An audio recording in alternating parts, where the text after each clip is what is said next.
What is a function? So today I am beginning lesson 1 of Calculus 1 series.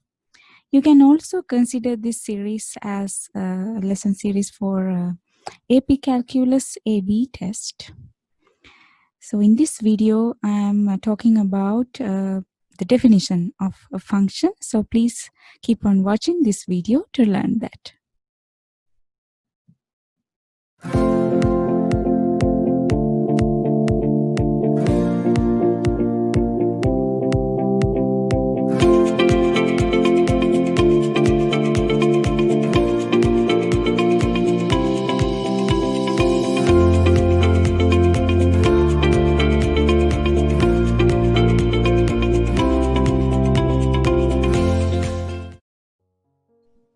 Hello everyone, welcome back to Dona's Academy. So today, let's talk about the definition of a function. All right, so a function is nothing but a rule that assigns to each element in a set exactly one element in another set. Okay, so if we have a set, let's say we have a set here, and let's call this D, and another set R here, and we have a rule that's denoted by F. This rule assigns each element in this set G to another exactly one element, to another element in R. That should be exactly one element. Let's call it Y. In this, in the other set R. Okay, so F is a rule. Function is a rule that assigns one element in the given set G into another element into another exactly one element in the other set. Let's say it is Y. Since this rule is denoted by F, we can call this element, we can denote this element by F of X. So here this X is in the input.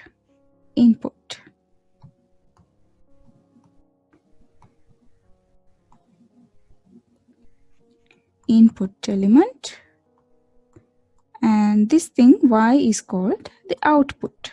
So we have an input and we have a rule or like a machine, and we input that value to that machine and we get an output.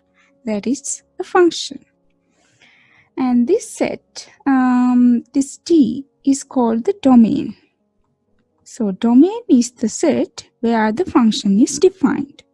The set where the function is defined. And this set is called the range. The set of all outputs is called the range. All possible outputs or all possible fx values for x in D in the domain. And if we denote an element by this by a variable like x, then these variables are called independent variables.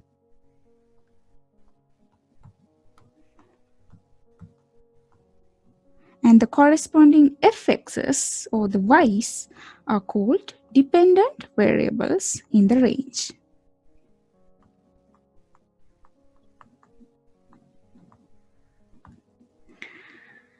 All right, so we learned the definition and we learned a couple of terms that we need to define a function. All right, so I said that in the definition, each element in a set, exactly one element. This is very important because now if we have a set and suppose a given element, a particular element in that set, in the first set, let's say G, is mapping or is assigning to two different elements, y1 and y2. They are two different elements. y1 is not equal to y2. Then is this still a function? If we have this kind of mapping for one element, let's say, then is this a function? Let's think about the definition again. A role that assigns to each element in a set exactly one element in another set. Exactly one element. So here that violates that rule, that condition, right? This element is assigned to two different, not exactly one. So in that case, this is not a function. If you have this kind of mapping for at least one element in the domain, then this is not a function. Okay, not a function. However, this is okay. Now, suppose the opposite. We have two different elements in the domain D, let's say x1 and x2, and only one element in the range, and x1 is mapping to y, and x2 is also mapping to y. How about this? Is it a function or not? Let's check the condition again. To each element in a set, exactly one element. For this element, exactly one element, only y, no two elements. And for this element, again, exactly y. It doesn't matter. Both of these are mapping to the same element. It still satisfies the condition for a function. So this is okay. This kind of mapping is okay for a function. This is still a function. Still a function.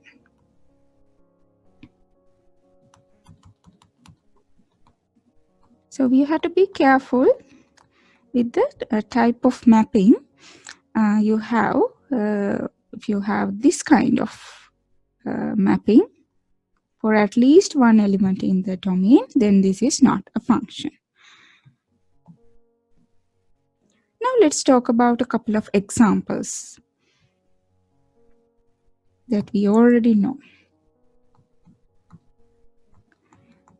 If I use the rule fx equals 2x plus 1 on the set of real numbers, right? Because we can define this kind of linear rule for any real number, right? So the domain in this case would be all real numbers. Because given any real number, it doesn't matter if it is 0 or positive number or negative number, we can get 2 times that number plus 1. It is a real number again, right? So for example, if you calculate f of 0, what is f of 0? You have to plug in 0 for x, you get 1. So these are the outputs or values in the range. If you calculate f of 1, you get 2 times 1 plus 1, you get 3. Like that, you can calculate the values for any real number. Let's take a negative value 2.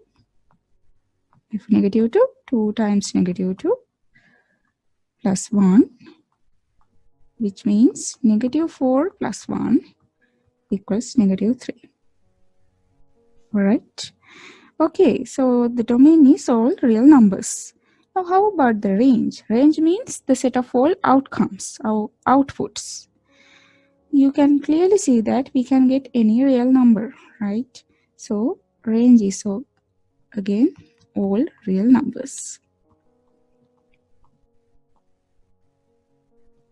At this point, I would like to give you the standard notation we are using for the set of real numbers. We denote the set of real numbers by double-lined R, all real numbers notation.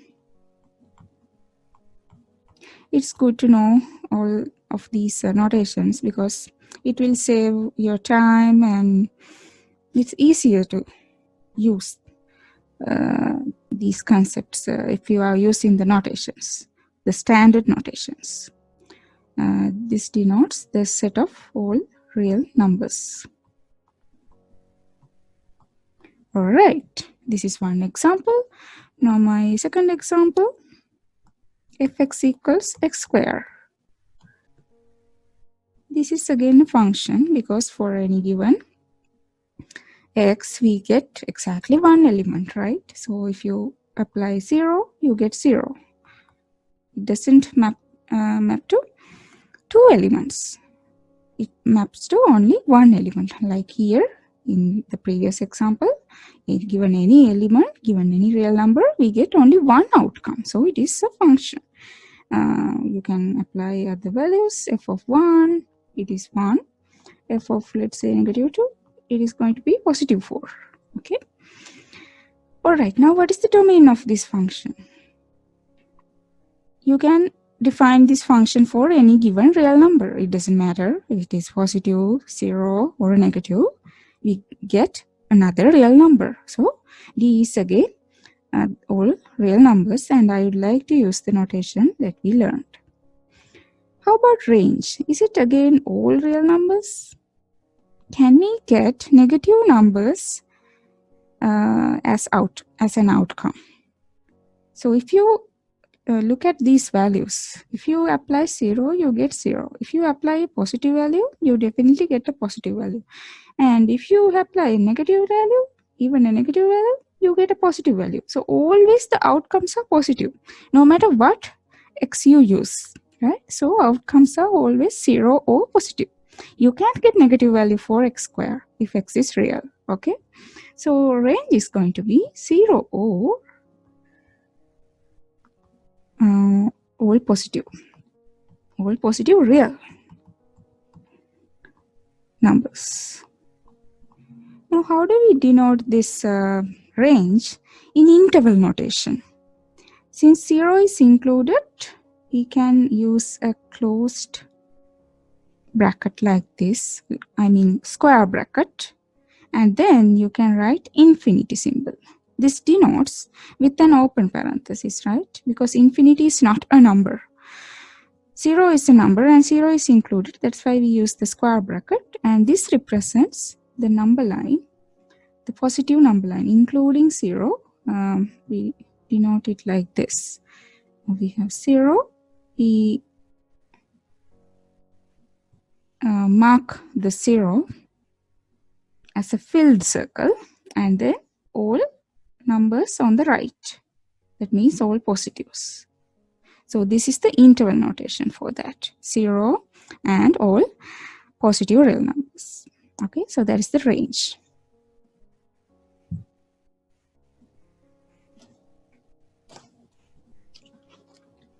Next, I have another example for a function. My example is fx equals square root x. Is this a function? How about the outcome? So if you use 0 for x, you get square root 0, which is 0. If you have 4 for x, what is this? Square root 4. Is it plus or minus 2 or minus 2 or plus 2? So now this is a good point to watch my square root confusion video. You can see the iCard, and I have copied a link below. Please watch it to understand the square root definition if you are not sure about it. So indeed, this represents only 2, positive 2, right? It's not plus or minus 2. It doesn't give you 2 values. It is only one value, the positive or the principal square root. So in that case, we get only a one outcome. So it is still a function. However, what about the domain? Is it all real numbers again? How about f for a negative value? Let's say negative 4. Then you get square root negative 4. Can we define this square root of a negative number? No, it's not real, right? It's not a real number.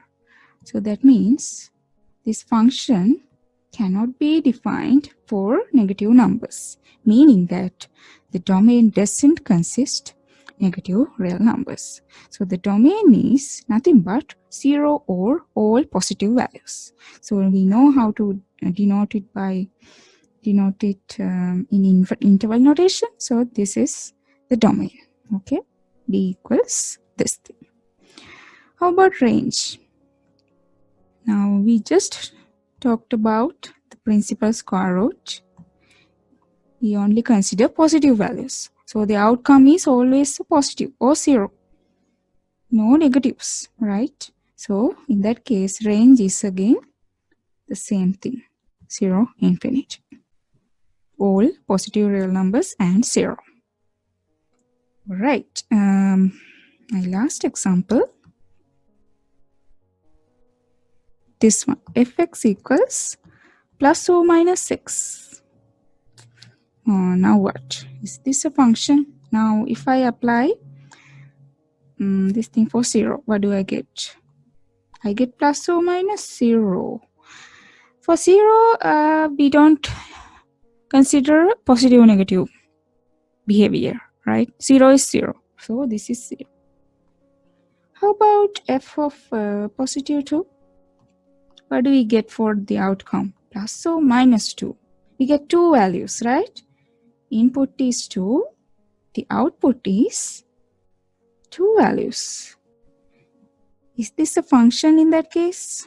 No, not at all. Look at this example, the picture I was talking about at the beginning. It is exactly this thing. It is not a function because for this input, there is at least one input. If there is at least one input that gives two different outputs, then it is not a function. So we get 2. We have 2 for input and we get 2 outcomes, positive 2 and negative 2 for outcomes. That means it's not a function. So this is not a function. So this is a non-example actually. Alright, so you now know the meaning of a function. You know how to recognize a function using the definition. And we talked about a couple of examples with domains and ranges. Alright, next I would like to talk about the graphs. Now, what is a graph?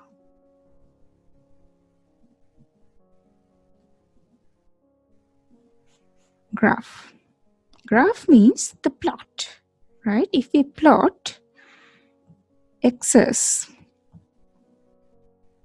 these coordinates, x's and fx's, in an xy plane, xy coordinate plane, taking x values as the input values and output values in the y coordinate.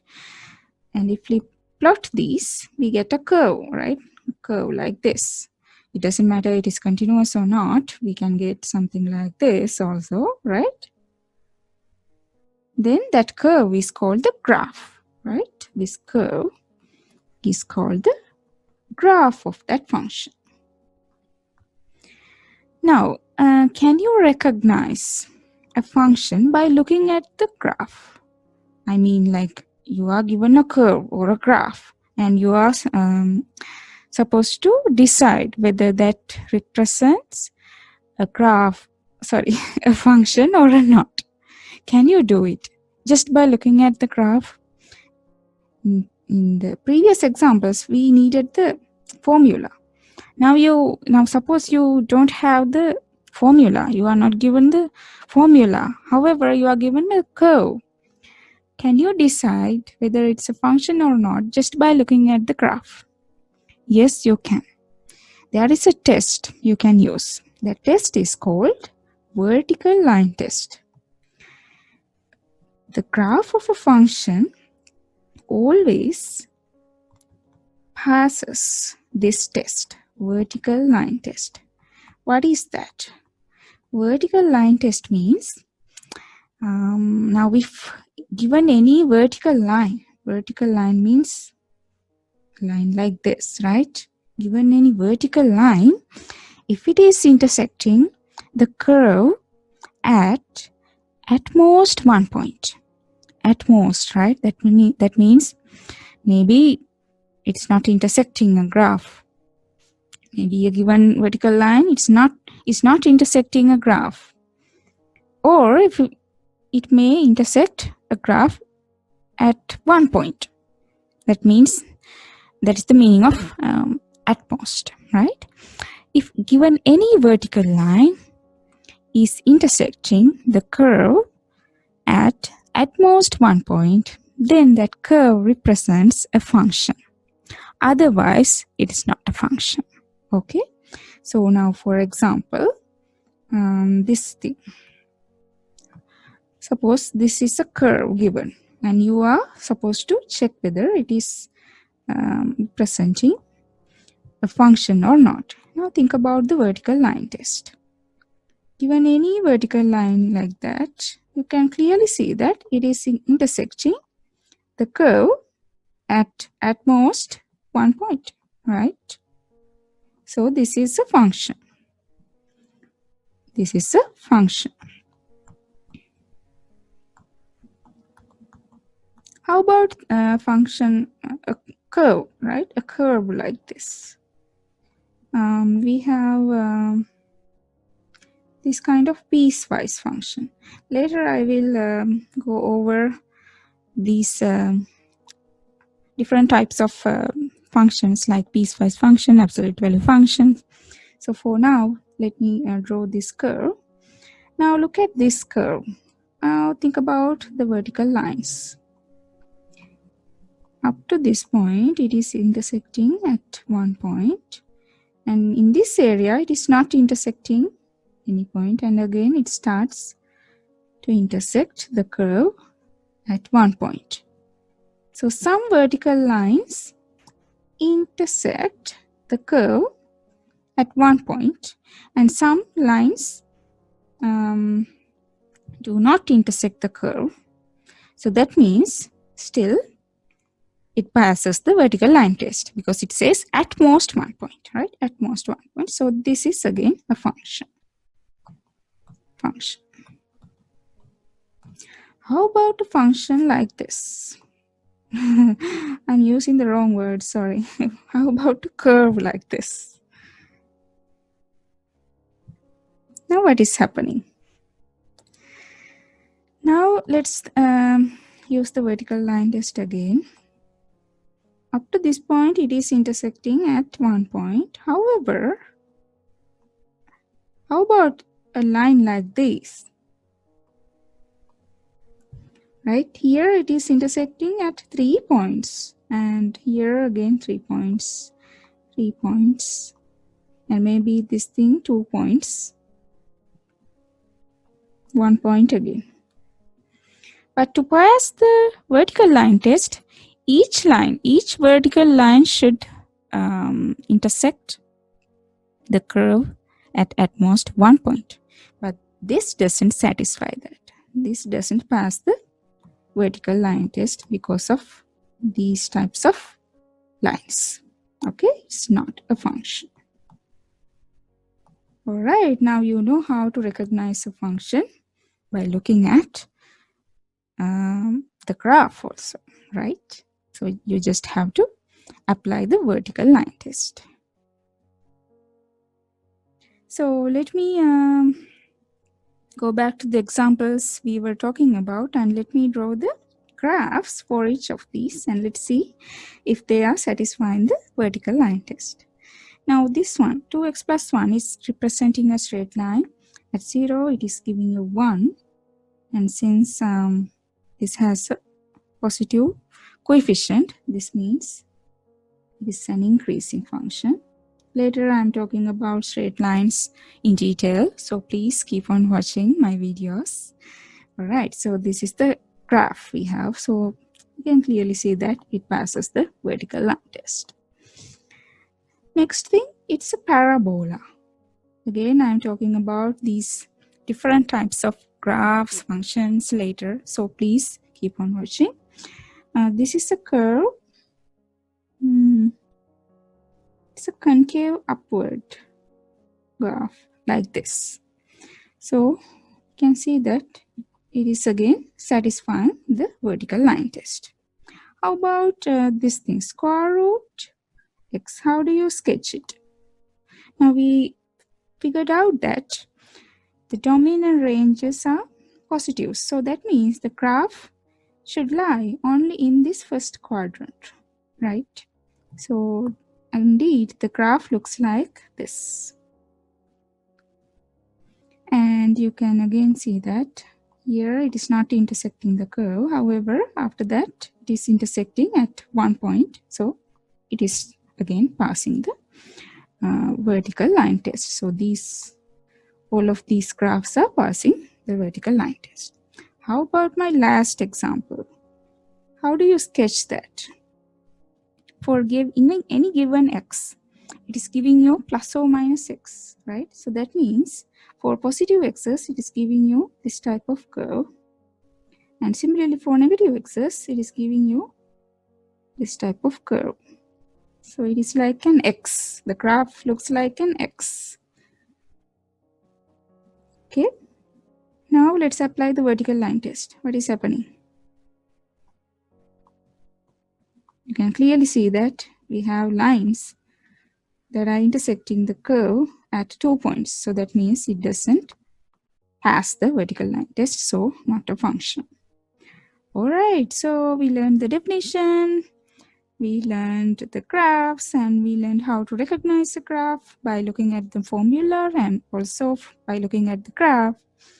And we went over a couple of examples. So I hope you enjoyed this video. Please subscribe to my channel if you haven't done already. Like and share the videos and stay tuned. Have a nice day.